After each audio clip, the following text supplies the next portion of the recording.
right, the score continues with the UAP 3X champions, the Ateneo Blue Eagles, 30 Ravenna, Matt Nieto, and their go-to guy. See, look at that, he's smiling. He already knows. I'm shy. Now, something interesting happened nung kinausap namin si Wesley Gonzalez, Ateneo legend from the 2002 champion team, and I asked him who would win between the 2018 Blue Eagles and the 2002 Blue Eagles, and Wesley said, ito yung unang-unang sinabi niya, mas magandang lalaki sila sa inyo. They're more good-looking than you guys. Okay? So, this is your opportunity now to respond to Mr. Wesley Gonzalez. 30. Kuya Wesley, nakita ko nga yung interview mo and masasabi ko lang doon. Totoo yun. Gwapo kayo lahat. Alam kong gwapo ka, so si Matt na lang sasagot kasi give up na ako doon. Kuya Wesley, idol ko po ito nung araw.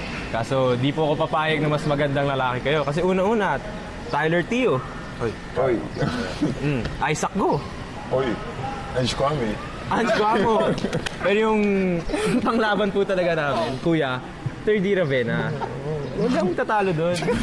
Wala talaga. Kaya hindi talaga ako papayag na mas magandang lalaki sila. Para sa amin, kami pa rin. Kami pa rin. Ange. For me, I think Matt said everything, and then I have nothing to say anymore. That's it. Okay, so si 30 respeto lang, pero si Matt laban talaga. Nieto talaga to eh. Hindi papatalo. So sorry Wesley. Matt Nieto disagrees, okay? Alright, so then yung una sinabi niya. Yung pangalawang sinabi niya is, yun nga, you have this fantasy game. I think sa 2K lang natin magagawa to, na 2002 versus 2018. And he said, mas malaki puso nila, they would win. Paig ba kayo doon? 30. Dito naman, Sir Miko, feel ko kasi, paulit-ulit na, pero from that lineup, yung pinakamalaki nilang guy is 6'5", which is Kuya Enrico. And I don't think na kahit si Ange 6'11", 7 foot. With the wingspan, oh. Mahaba yung wingspan niya. So, alam ko, they're gonna be physical with it in order to try to contain Ange. You know who's going to undercut you when you go for a dunk? Epo Kipo. Our manager. Our manager, dirty player.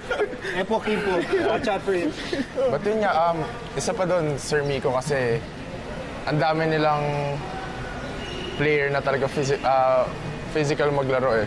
And hindi nga sometimes gets to the point na may mga gulang, na mga elbows, and ang hirap na gawin nun yun, Sir Miko eh. So, laking advantage talaga nung sa kanila, nung time nila na wala pa masyadong camera. We can play by 2002 rules. That's it, you're gonna have a hard time. You're gonna be chopping on the arm the whole game.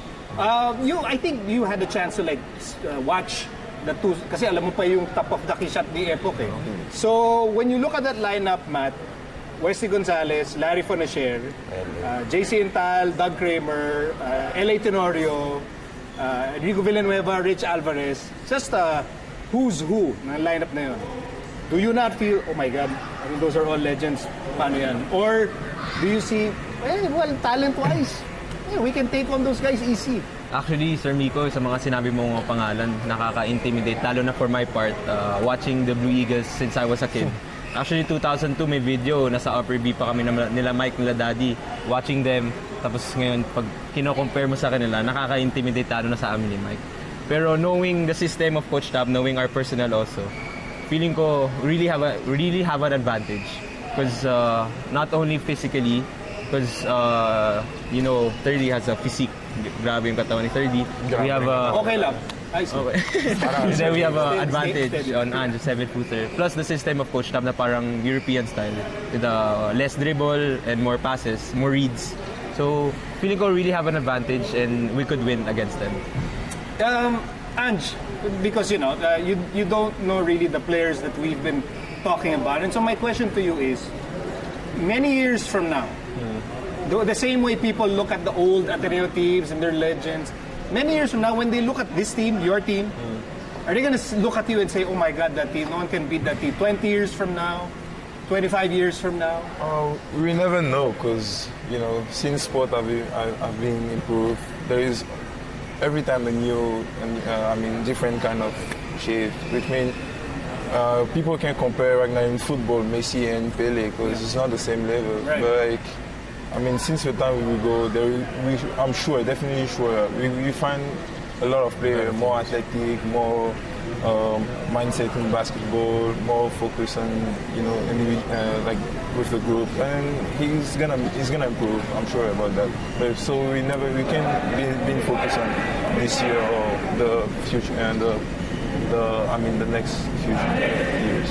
I think this leads to a discussion about your place in Ateneo basketball history. As Matt said, parang andun na kayo sa level na you're already compared to the greats.